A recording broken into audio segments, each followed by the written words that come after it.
Here's one valuable mental health tip that could save you money.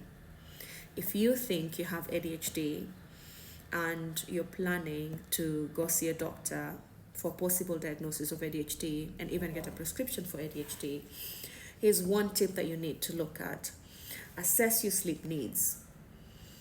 Try to understand if you're meeting your sleep needs, both the quality and the quantity. How many hours are you getting to sleep?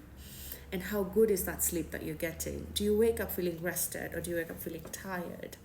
And then do you have a schedule for your sleep-wake cycle, or do you just sleep at random times?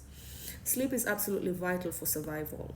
Sleep is what allows our brain to refuel itself so that it can allow us to perform our executive functions. Executive functions here include our ability to make decisions, rational decisions, to control our impulses, to regulate our emotions, to initiate tasks, to complete those tasks, to plan, to prioritize, to remember things more quickly, to work more efficiently, to be productive. Restful sleep allows us to do that. So it's a very useful resource. It's a vital resource.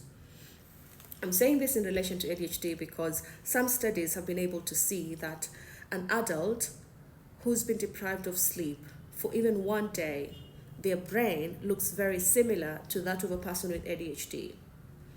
And you can see the symptoms of sleep deprivation or the impact of sleep deprivation on executive function is very similar to the symptoms of ADHD.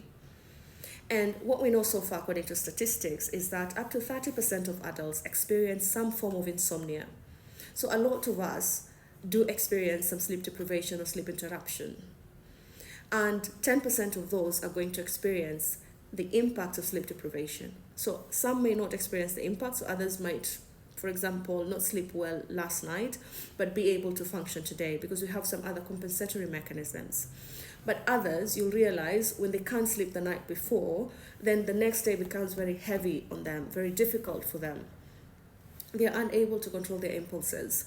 They're unable to pay attention. They can't concentrate. You find them trying different ways to cope with that day, either drinking a lot of coffee or caffeinated drinks, maybe trying substances or using drugs. They get a headache, so you need Panadol and all that.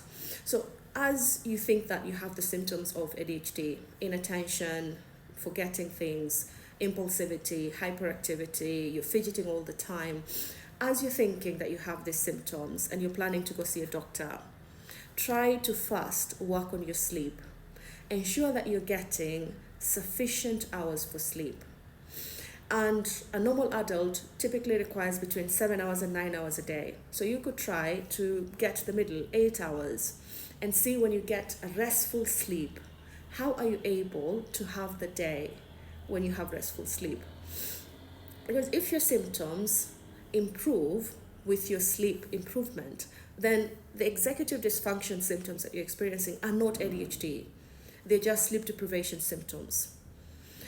But for people with ADHD, typically, even when they sleep well, they're still going to experience symptoms of ADHD, symptoms of executive dysfunction. That's one way to test yourself before you go see a doctor, to get a validation on your suspicion that you have ADHD.